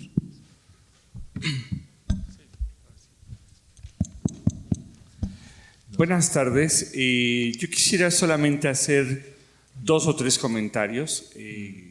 A lo mejor así voy a ser yo el impertinente.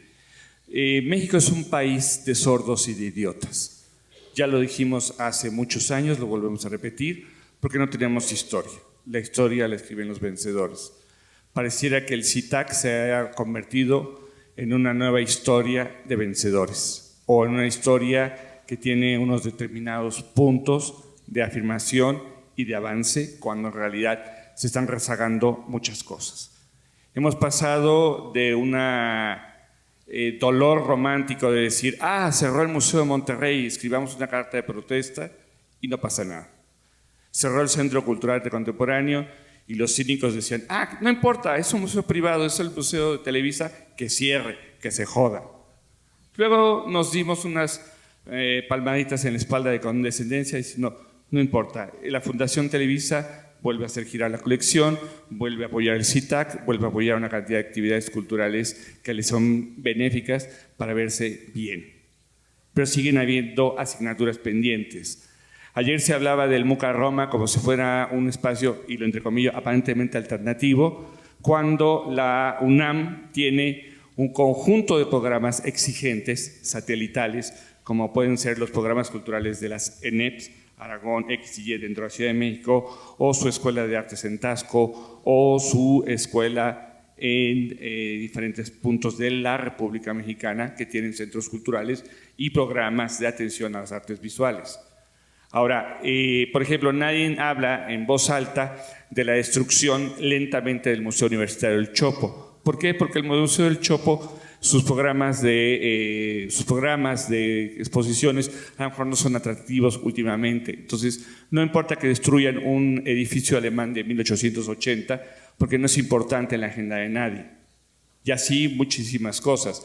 Nadie comenta, por ejemplo, que el gobierno del Distrito Federal está invirtiendo en esta construcción nueva que invade o que destruye la mitad del Museo Universitario del Chopo, y que las agendas del gobierno del Distrito Federal han causado, por ejemplo, la renuncia de Conrado Tostado al Museo de la Ciudad de México, porque el museo es usado solamente para mítines todos los sábados. No hablamos de esto, la historia la escriben los vencedores, la historia se va erosionando, vamos olvidando, nos va valiendo un sorbete. Entonces aquí los mismos CITAC se han vuelto unos actos de condescendencia. Por año y medio probablemente el mismo PAC tuvo sus problemas internos cuando probablemente no tenemos por qué hablar de ellos, y hay que hacerlo. Entonces hay asignaturas pendientes, ¿no? O sea, nadie habla de los esfuerzos de Jorge Vergara por organizar la Bienal de Guadalajara. Ha tenido todo el capital en el mundo para hacerlo, simplemente porque el alcalde de Zapopan no lo traga, ¿no? O sea, a eso se detuvo. La Ciudad de México ha tenido varios esfuerzos privados y públicos por tener su propia Bienal, de la cual también nadie habla, porque el que hable mal de la Bienal, el que hable bien de la Bienal, el que se mueva de la foto no aparece o como curador adjunto, o como curador invitado, o como investigador, o como algo. Entonces, nos hemos vuelto cínicos al respecto.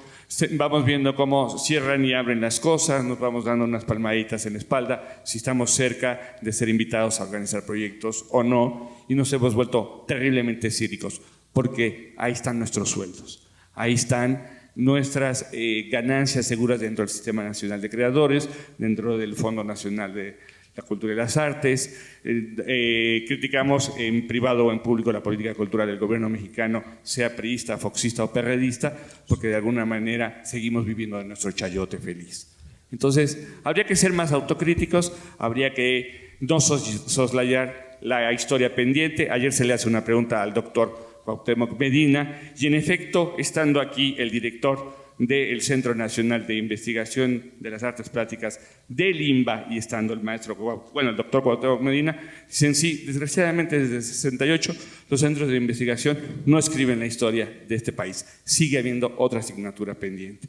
Y así vamos sumando año con año, CITAC con CITAC, y la gente deja de atender sus verdaderas tareas. Y lo peor de todo, y lo que más me irrita, es que muchos de nuestros impuestos se van en pagar cosas que no se hacen. Entonces, seguimos siendo condescendientes. Gracias. Bueno, yo creo que si tenemos oportunidad de escuchar a Carlos, es la posibilidad de contar con foros en donde podamos expresar todos estos puntos, pero aquí se habló de crítica, como se habló también de formas de anestesia que provocan de que aceptemos de que se destruya esto, se cambie esto, pero creo que también no debemos dejar toda la responsabilidad a las instituciones académicas o gubernamentales. Aquí se trató en cierta manera de convocar a una reflexión, de detonar unas inquietudes en el sentido de que cualquier posibilidad que lleguemos a encontrar en esas alianzas nos permita ir adelante y no estarnos lamentando de lo que no se ha podido solucionar. El problema no es lo que no se pueda solucionar, todo es solucionable. Todo es de alguna manera... Todos son siempre asignaturas pendientes, y quien quiera tomar una parte del interés en las 20,000 asignaturas no es importante. Voy a poner un ejemplo. El gobierno de la Ciudad de México, a través de una de sus delegaciones, intentó invertir 230 millones de pesos para fundar el primer centro de cultura digital en un espacio de 130,000 metros cúbicos. Eso significa 4 veces el tamaño del Chopo. Cuando se empezaron a interesar los inversionistas privados, estamos hablando de escalas masivas, estamos hablando de Sony, estamos hablando de Mac, estamos hablando de Ford, estamos hablando de compañías verdaderamente con dinero, ¿no? En ese momento el PRD, la delegación Gustavo Amadero, decidieron convertir este maravilloso edificio del Futurama con un programa ya de alguna manera comenzado para integrar a este mismo centro con su comunidad, con la comunidad de la Ciudad de México. Decidieron convertirlo en una Casa de la Cultura más, 130,000 metros cúbicos. Entonces, aquí es en donde de pronto el diálogo que puede haber entre la iniciativa privada para cómo invertir en un programa que iba a tener, como decía ayer Isabel Carlos, un programa educativo agresivo para la comunidad, con un programa de coleccionismo, con un programa de historia, con un programa... De pronto, los intereses partidistas, los intereses públicos, los intereses privados no se encuentran, no dialogan. Esta es una ironía. Y luego todo el mundo pregunta, ¿qué pasó con el Futurama? ¿Qué pasó con tal museo? ¿Qué pasó con tal asignatura? Sí, yo sé que tengo el derecho a la crítica, o que ustedes tienen el derecho a exhibir en público un dominio de las cosas. No estoy rechazando el CITAC, no estoy criticando al CITAC. Estoy solamente recordando las asignaturas pendientes que ya eran pendientes en 1988. O sea, si casi 18 años después seguimos corriendo como perros amarrados, hay algo delicado. Hay algo delicado porque de pronto no hay publicaciones, no hay historia, no hay un avance. Es terrible que Guillermo Santamarina tenga que recordarle a los artistas que ahí hay un espacio que no usan. Algo está mal. Y queremos decir, sigamos adelante. No, yo no quiero ser condescendiente.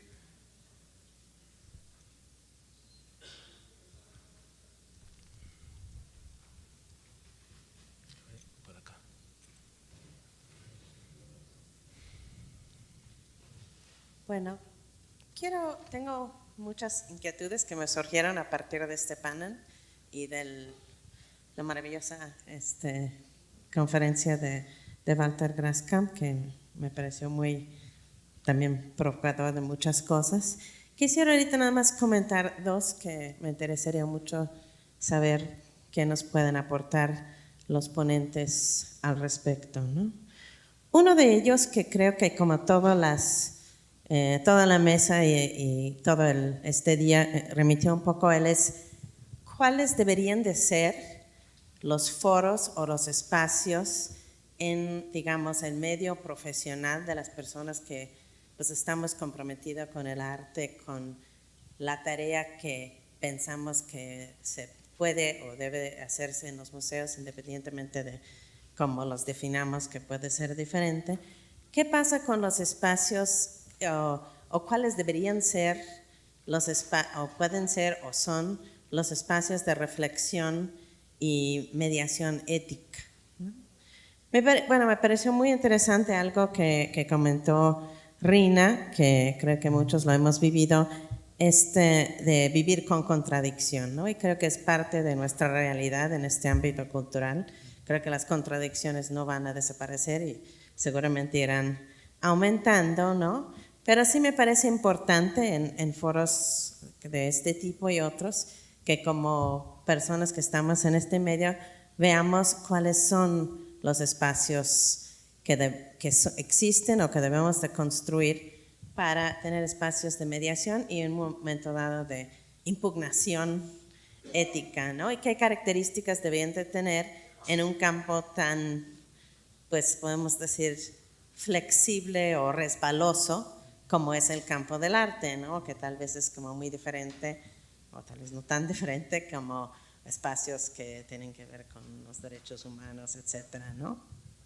Entonces, es algo que me interesaría saber. Hace poco se creó en México, en el ámbito de los museos, pues una asociación de profesionales de museos que pretende, bueno, parte de su idea de origen fue como tratar de tener algún papel en ese sentido de diálogo, de formar comunidad y tener cierta injerencia en ese sentido. Sé que, bueno, en otras organizaciones de museos existen pues códigos de ética, ¿no? Como existen en muchos foros profesionales, ¿no?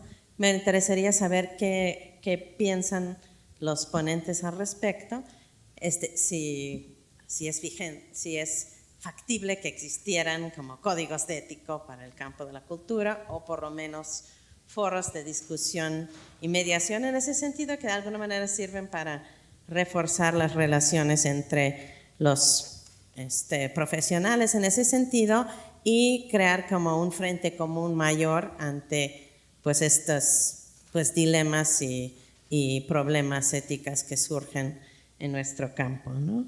Y otro que me preocupó mucho, que habló Corinne, un poco brevemente en su trabajo, pero como investigador y historiadora del arte me preocupa mucho, es la cuestión de qué pasa con la investigación y la teoría en los museos, y desde luego en que es un foro de teoría del arte me parece importante, también en la medida en que el arte efectivamente, y creo que es como un subtexto de toda la mesa también, se convierte en espectáculo, en visualidad, etcétera, ¿no? ¿Qué pasa con tanto la temporalidad como el carácter de la investigación y la producción de reflexión o estudio en ese sentido, ¿no? Y qué tanto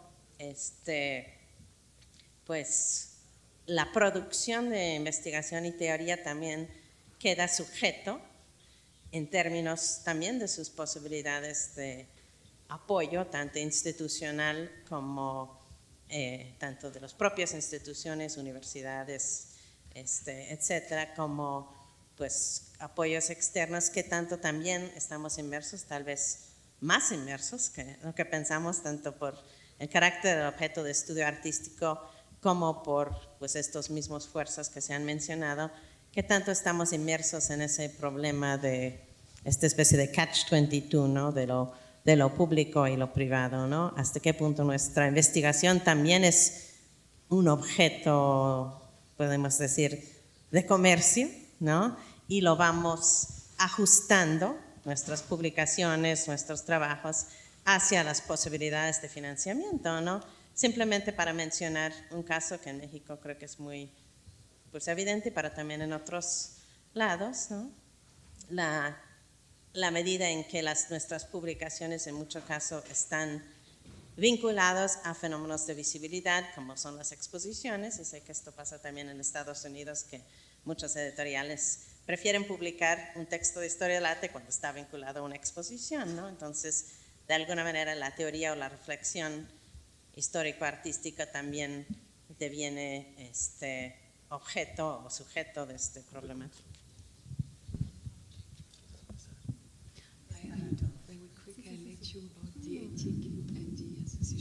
I will just answer to one part of your question, which is not a real answer, it's about practice. I think we have to build much more bridge between museums and university. At least, and here I'm speaking of where I work, including like Spain, France, Italy, which it's not something at all natural right now. The conservateurs, we come, for example, in France, we come from a very heavy structure of what was a conservateur, you know, with a school of conservators, with etc. Just to say that the Conservative Museum still today, I think, see the university investigator as a danger when a university person come too much in the field of museum. I think it happens still a lot, surprisingly. And so we do have to construct much more bridge and common work in terms of investigation, publication, which would immediately, which, you know, some does, I think it should be reinforced, be more, which allows space, not uniquely in this relationship. You say, you know, it's easier to publish when you have an exhibition because there is a visibility and money, as it's harder to publish when you don't. I think the museum can also be, some are, a publishing body helping research to be published, to be diffused, to be etc. But I would say we do have to work harder in this relationship of university and museum. It's still very separated. I don't know here, but at least where I work. Regarding the other... Well, you know, what I was asking Eri was that, you know, sorry, the English. Perdón, no me di cuenta. Siempre que oigo a alguien hablar en un idioma, me paso al idioma. Yo pienso que la realidad particular del país de ustedes tiene que generar, ¿verdad?, los foros que ustedes necesitan. Y depende de ustedes cuán fuerte pueden ser esos foros. O sea, yo tengo dos experiencias, la experiencia latinoamericana, la experiencia en Estados Unidos. En Estados Unidos hay una organización que se llama el College Art Association, que es muy fuerte, que regula las condiciones de los museos, la credibilidad de los museos, los códigos éticos y tienen la capacidad de sancionar ciertos tipos de procedimientos dentro del campo profesional. Pero la realidad de Latinoamérica es diferente y estos foros críticos tienen que formarse desde la propia condición y situación del país donde está.